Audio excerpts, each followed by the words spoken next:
Hi, it's Beth, and I'm coming to you today from Sacramento, California, where spring has sprung. The daffodils are in full bloom, the azaleas are coming out, the wisteria has exploded, and it is just absolutely gorgeous. The pistachio trees are just going wild, and I love it. So, if you're in a part of the country where that's not quite happening for you yet, just embrace with me the fact that it's coming, as is change. So, what I want to talk to you about today is the idea of what is enough? What is enough? A few years ago, several years ago now, I had the pleasure of doing some work and spending some time with Dr. John Rady.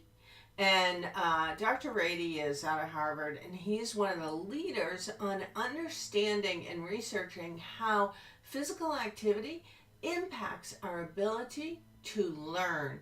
It has a strong impact on how our brain processes new information and creates new learning. He did a massive study on the impact of a little physical education, a little physical activity, treadmills, those types of things, for kids right before academic classes and what happened with their grades. I'm telling you this story because when he was presenting to a massive group of physical educators and fitness people, the question kept coming up, which was, what's the perfect dosage? And I loved what he said. What he said was, his answer was, some is good and more is better. Some is good and more is better. As I'm working with folks all around the country on how to improve communication, how to be able to show up in conflict without getting triggered, how to be able to go to work and engage with people with less drama, less chaos, and find more joy in their work and in what they're doing, and more peace within themselves. It's so important that I remember to let people know that as you're practicing and trying on new skills and working to show up differently, some is good and more is better. I realize that, myself included, I always have this idea of what's perfect. I have to show up perfectly all the time. If this is going to work, I have to do it perfectly.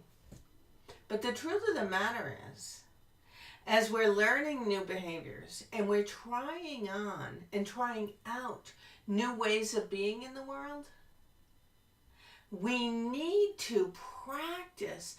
We need to explore. We need to be uncomfortable.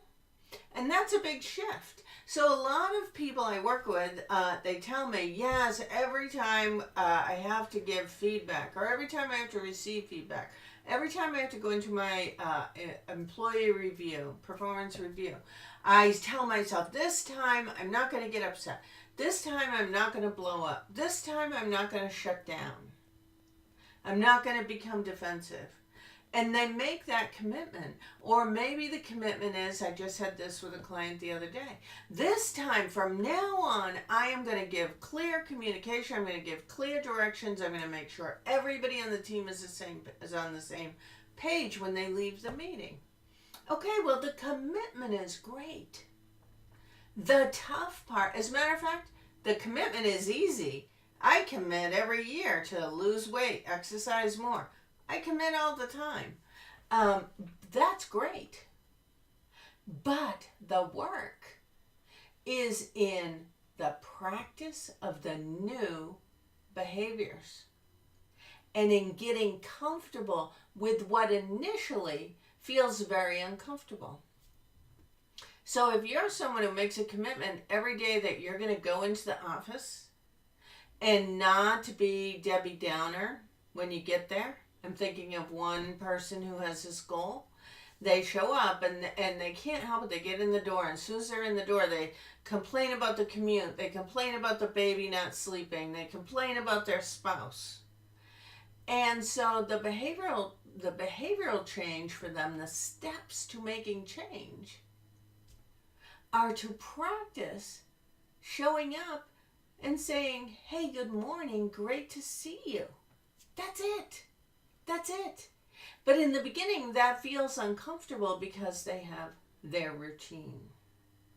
Maybe for you, the baby step is to show up at when you're getting feedback. And when you hear what's being said, to first take a breath. Say thank you.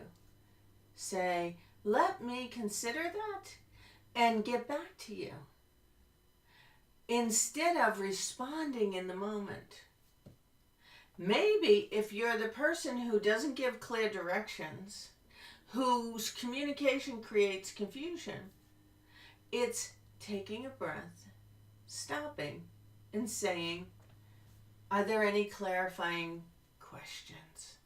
And allowing people the opportunity to bring those questions forth and breathing while you answer them versus getting impatient with others. Whatever your baby step is, whatever little behavioral shift you want to make, whatever change you're thinking about doing, remember to reward yourself for the try. Because in the beginning, it's going to feel uncomfortable. You might be afraid it's sloppy. Sometimes you might do really well with the new behavior and then fall apart. You might come in and say, good morning, it's nice to see you. And then at break, you might go into a litany of how bad your evening was. But you know what? You got a few steps further in practicing the positive behavioral change. Commitment is easy. Change is uncomfortable. And some is good, but more is better. Perfectionism is not the definitive success or failure as you're learning how to do things differently. So I'm going to ask you to think about, what's one tiny shift?